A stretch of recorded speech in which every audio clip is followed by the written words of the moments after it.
The Toy Shop at the End of the World. Chapter 5. The Toymaker. When Chloe woke up, she could see the striped sheets of Isabella's hammock bed were in motion. Bella was awake, but not getting up because it was Chloe's day. Chloe could hear Bella whispering in a sing-songy voice. "Why, yes, Mr. Jones, I would love to join the circus." Then in a deeper voice she added, "What tricks can you do?" Chloe leapt to her feet, expecting to find Isabella playing with stolen toys, but she found only corks with faces drawn in pencil and paper dresses. Chloe was disappointed. She would have scolded Bella for taking toys from the toy shop, but she also wanted to see them again. It had been several days since they had been up in the shop. The girls knew that the brass giant sat up on the work table, and knowing they had an audience made them too nervous to risk going up. So Chloe slipped out of bed and looked for a bag from Uncle James. The bag sat on the short plank of wood that served as a kitchen counter. It was crumpled, and grease from the inside of the bag had made the brown paper nearly transparent. She opened it and found a half a loaf of bread, 2 eggs, a limp and soggy onion, a piece of sausage about 6 inches long. There was also a set of 8 processed and packaged food bars. These were supposed to be full meals. They were about the size of a brownie. They were distributed by the government in times of food shortages, which was pretty much all the time. Chloe didn't like them. They had almost no taste and a chalky texture, and after eating them, she felt like her tummy was full of dirt. They did, however, remain edible forever, and were good in a pinch if Uncle James didn't drop by with groceries. She removed all this from the bag and used the bag to start a fire in the stove. While the coals were starting to heat, she put the meal bars on the single board shelf behind the kitchen sink. This shelf was always covered in a fine white powder. Plaster chalk from between the lathes of the broken wall hung to it. They only stored packaged food on the shelf, so the fresh foods wouldn't get dusty. The fresh foods they ate right away, which was not much of a chore since they never had much. Chloe fried the sausage. Then she sliced the onions and scraped them into a pan. After adding all the ingredients, there was not much in the pan, not enough for the girls and their mother. Chloe frowned. She walked into the closet with the dirt wall and picked the last 3 mushrooms. She hoped there would be more tomorrow. Back in the kitchen, she sliced the mushrooms into quarters, scraped them into the pan, and stirred. There still wasn't enough. So she sliced 6 slices of bread and laid them on 3 plates. She then put what there was of the omelet between the pieces of bread and carried the plate out of the kitchen. She handed it to Bella. "What's this?" Bella asked, looking disapprovingly at the plate. "Breakfast." "Breakfast what?" "Breakfast sandwich." Bella took the plate with a frown. "There are also meal bars." No. This looks great. I'll have the sandwich." Chloe walked back into the kitchen. She filled a glass with water. She opened 3 bottles of pills and took 2 from each bottle and put them on a plate. She then picked up the plate and the glass of water and walked out of the kitchen. Mother's room was dark, and the air smelled like sick. Chloe set the plate and the glass on the wooden crate by the bedside, and then turned on the hall light so that she had a little light to work by without the light being too jarring for her mother. She sat on the bedside table. "Mommy, time for breakfast." Her mother was still. There was a piece of cloth in her hand, and the rag was mostly speckled red-brown where her mother had coughed often into it. The rag scared Chloe. She had once read that coughing was your body's expelling germs, and so Chloe was afraid to touch the rag. She shook her mother's shoulder gently and found it warm and moist. "Mommy, breakfast." Her mother barely moved. Chloe put her hand on her mother's forehead, and it was hot. "Mommy?" Softly and respectfully, Chloe used one of her teeny thumbs and pulled open one of her mother's eyes slowly. One ghastly, pale eye stared directionless into the room. Chloe's hand recoiled and the eyelids shut, but too slowly. Her mother was still breathing, but she was not responding to anything. Chloe stood up and left the room. Forgetting her sandwich, she climbed the stairs in the dark, sat at the top, cried softly for a short time. The girls spent the day in their normal routine, working in the school books Uncle James had smuggled into them. This was a treat to them, and they worked cheerfully. Schoolwork is something kids hate when they're forced to do it, but a child with a choice not to do school loves it, and Chloe and Isabella savored it. It made them feel like there was a future for them, and it made them feel like they were real kids. These two things could not have been more important to them. After school, the girls tried to choke down a meal bar each. "You'd better save what you don't finish." "I don't want to. You can have it." "I don't want it, but you might want it later. You've hardly eaten anything." "I'm not hungry for meal bar."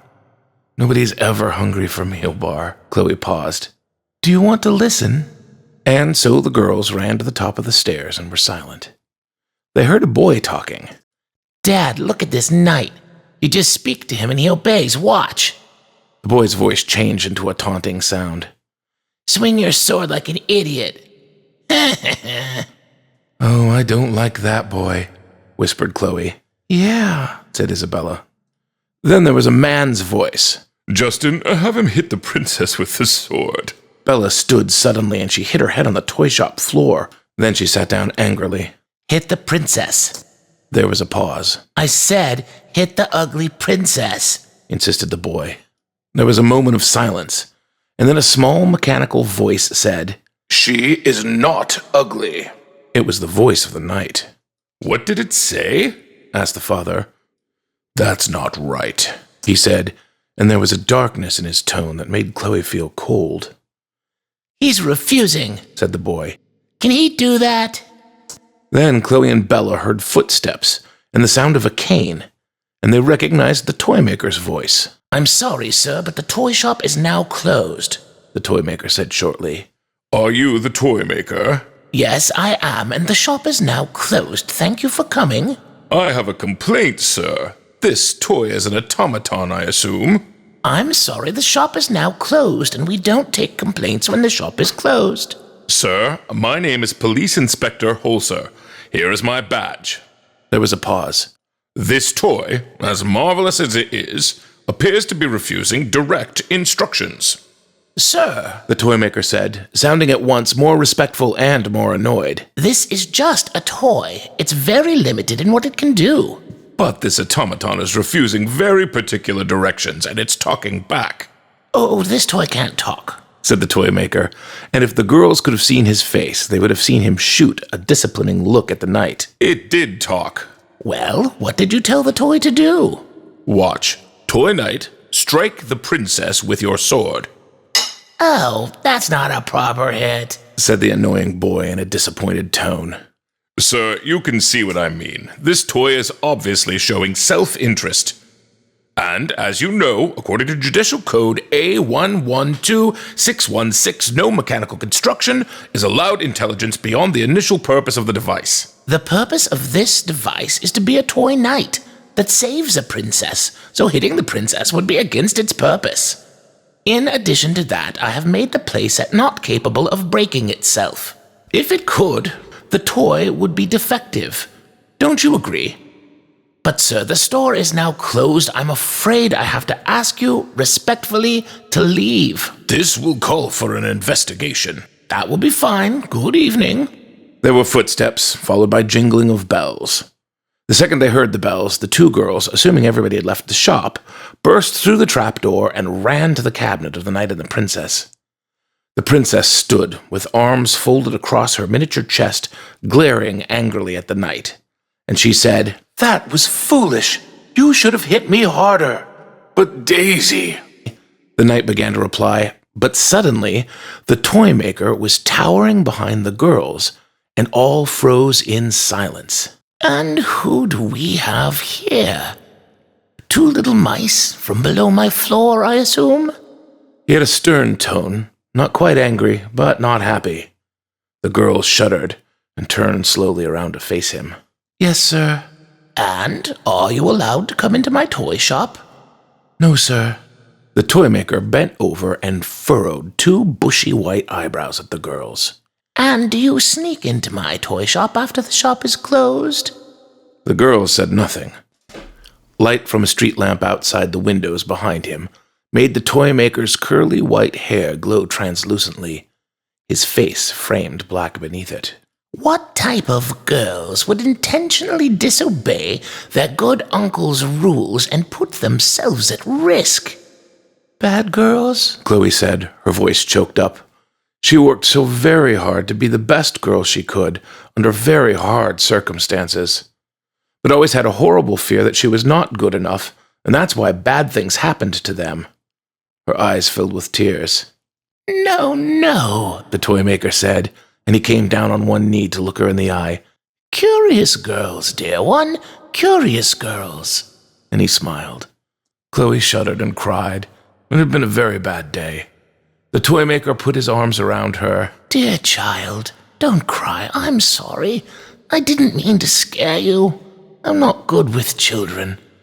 Charlotte wanted... He stopped and breathed in slowly, then let the air out just as slowly. The room was quiet. Then the Toymaker spoke in a more friendly tone, speaking to the girls as equals. My name is Calvin. What are your names? He knew their names. I'm Isabella, or Bella B, or B. This is just Chloe. Well, nice to meet you, Isabella. I have an idea. Would you two like to help me in my workshop tonight? Yes, said both girls at once. Oh, good. Come with me. He led them between the silent silhouettes of a dozen miniature worlds, past the display of massive kites, and to the frosted glass door at the back of the store. It opened with a creak, and he flipped on the light switch. The brass man sat on the center table, and his glowing eyes darted between the Toymaker and the girls. He said nothing. No good evening, Father, said the Toymaker in a teasing voice. Good evening, Father, said the Toymaker with a smile, as he walked to the bench and he put the faded leather apron on. He took reading glasses from out of the center pocket of his apron, and he put them on. Then he placed several small tools into the pocket and said to the room, Have you met before? No, said the brass man, almost before the sentence was out of the Toymaker's mouth. I see, said the old man, grinning at Gyrod over the top of his small round spectacles. Lie down, please. Gyrod lay down on the workbench as instructed, and Calvin Calgary climbed a small stepladder so that he could look down at the giant's chest. Isabella climbed up onto the table, sat on Gyrod's arm, and watched the Toymaker unscrew several very long, thin brass screws from the giant's chest. He handed them to Isabella. Place these in that first dish. He pointed to a series of small wooden bowls on a nearby counter. You know, I want to be a doctor when I grow up, Isabella said. That's a fine thing to be, said Calgary. Now tell me, what kind of doctor would you be? A doctor that makes sick people better. So if somebody can't stop coughing, I could make them stop, and then they would be happy. Oh, I see, said the old man. That would be a very good thing to be able to do. For a moment, the only sound in the room was the clicking of the Toymaker, removing the brass man's chest plates. And how about you, big sister? What do you want to be when you grow up? Chloe was quiet for a moment. She wanted to say happy, but that seemed selfish of her, and she felt guilty. Nothing, she finally said. Nothing would be a very bad thing to be. I would not recommend it, said the doctor flatly, almost like a warning. There is nothing you've read in school books that interests you? Oh, everything interests me, Chloe said, perking up. I love math and writing, and especially cursive, which is beautiful. I love drawing beautiful pictures of happy places and ballerinas. That's what I want to be when I grow up, a ballerina. Have you ever met a ballerina? The Toymaker asked. But as soon as he asked, he regretted it. He knew the answer. No. I see. Maybe I can do something about that.